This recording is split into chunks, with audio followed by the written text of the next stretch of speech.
All right, my damies, I am back.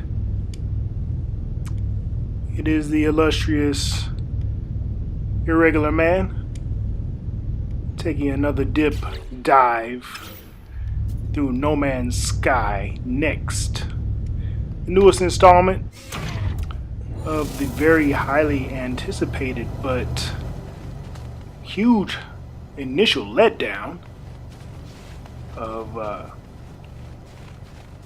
launch about 2 years ago. Now, I told myself that when this came out, I was rubbing my hands together like, ooh, I can't wait. Man. After I heard everybody talk about this game and all the naysayers and boo-hoos and all the tears, I just had to say, I'll wait. But, they did come through, even though, it's a little bit later than it should have been. They came through. So right now, this is the second video. This is part 2, where I'm still kind of going through the first planet, trying to figure everything out.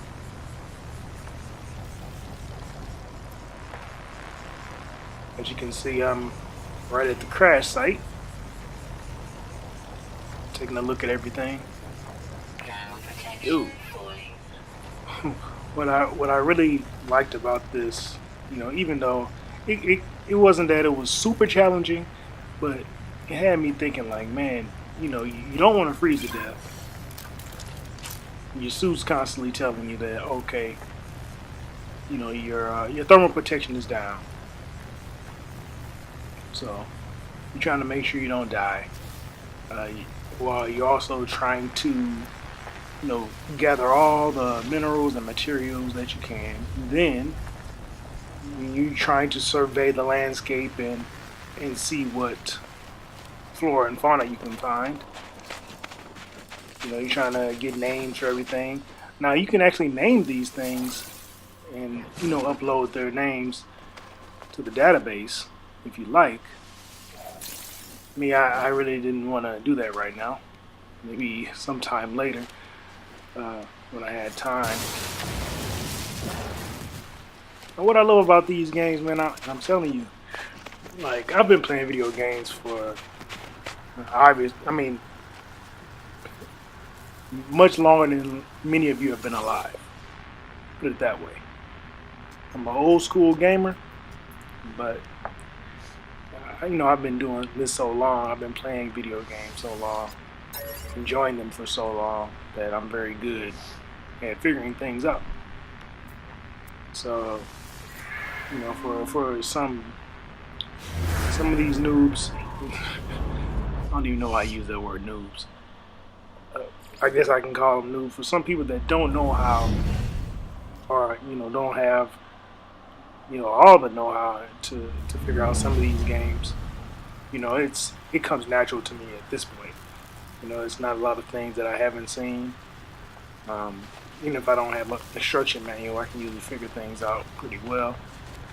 I try everything. I search everywhere. That's the bottom line.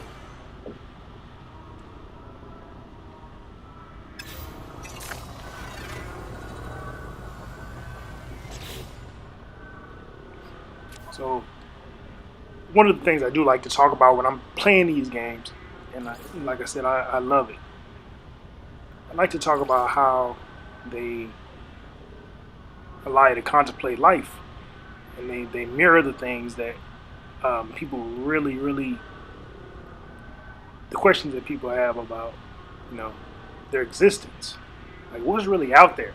This is what really intrigued me about this game.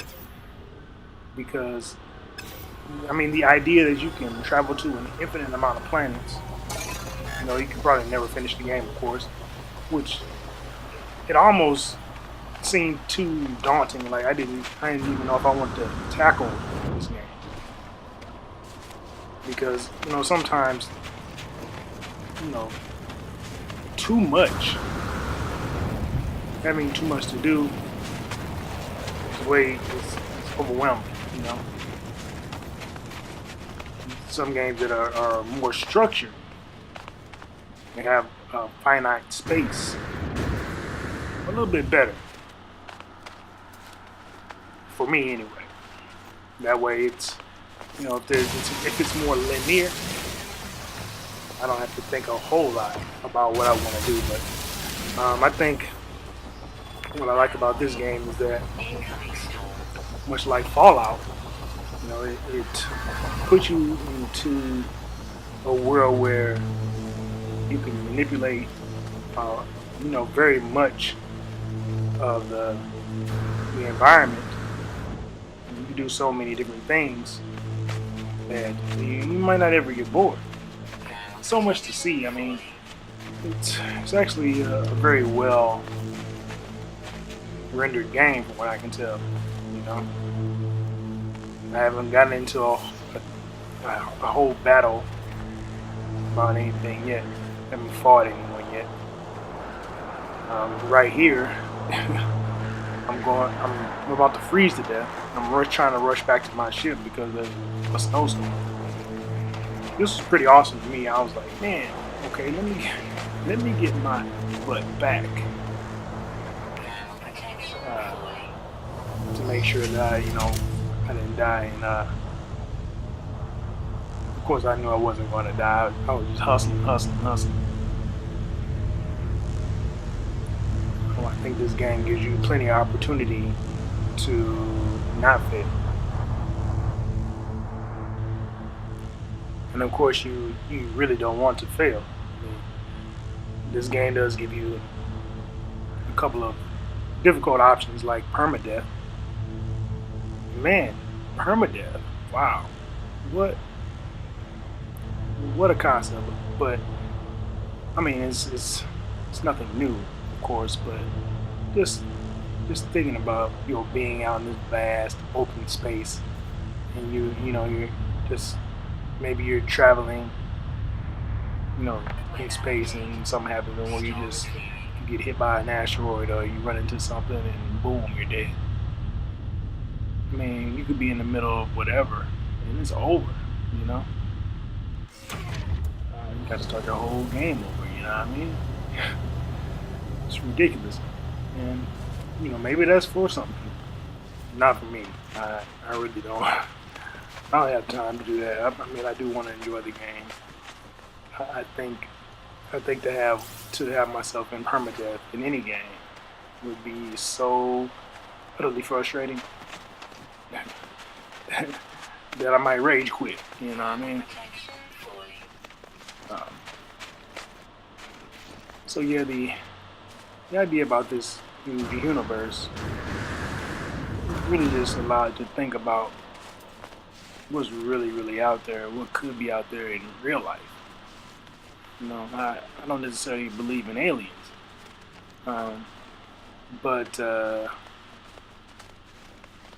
will say this: I do believe in aliens. I would say that there's got to be some life forms out there. And as vast as our universe is, there's got to be something else out there. I mean, our scientists have calculated that there are habitable planets.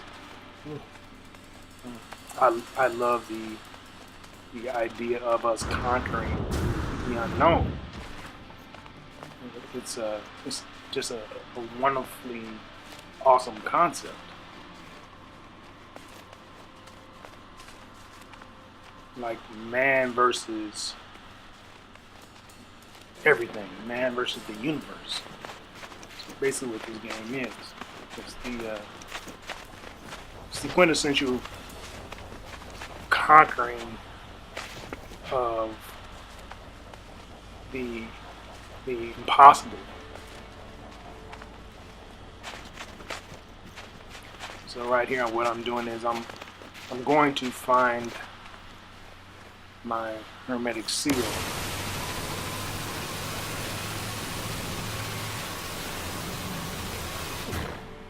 I think I was shooting at that rock, and it needs an advanced laser. So I what I didn't understand about the game at this point was that I needed to refine some of these materials.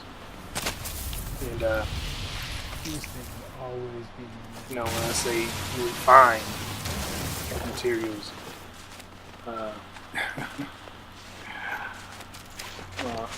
I mean that, you know, in order to. So what I'm saying is that in order to get to the next level, you need to refine your materials and actually create man,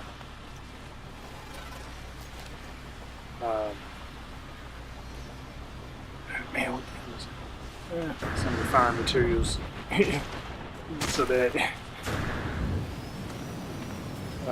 you can repair your ship.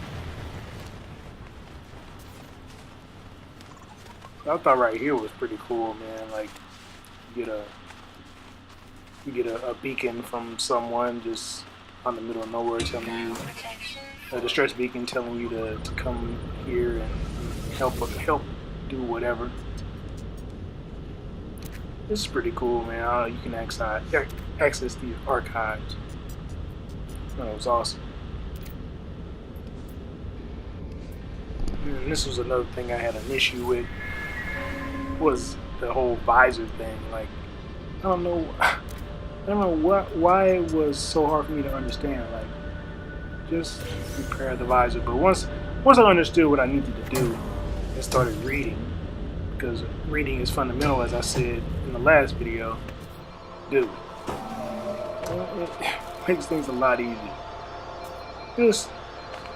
Basically, this is what I'm saying. If you're gonna play this game, read everything, pay attention to what the menus are telling you, follow the tutorial to the T, and you'll probably be very successful at this.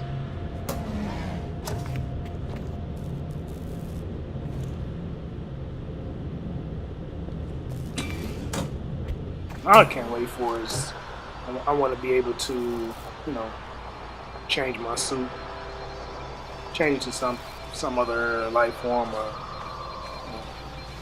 modify my appearance, whatever. Looking forward to that. I'm even looking forward to playing with other people, you know, seeing if they want to get on the game and have some fun. You know, normally I'm a loner when it comes to stuff like this, but I don't mind. Maybe I can play with somebody else. I guess that's what makes me a pretty poor first-person shooter player. I suck at Fortnite. I don't even. Maybe one day I'll upload some information about Fortnite. I do have the game. It's not like I don't have it. I just don't play it.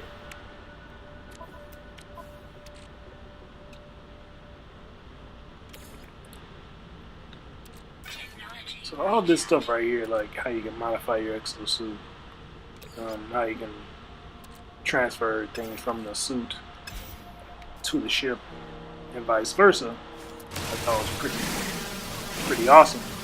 Now, it wasn't that intuitive at first. But once again, that was just because I wasn't reading.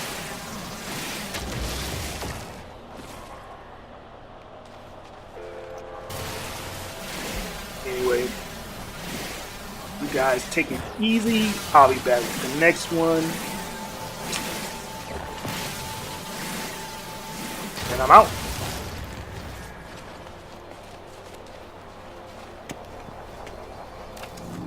Yo, what up though? It's the Irregular Man. Thank you for watching. If you liked the video, go ahead and smash that like button or hit the subscribe button, or both. You can follow me on Twitter @manirregular and be looking out for more videos. And until next time, remember, don't settle for average. Be irregular. Peace.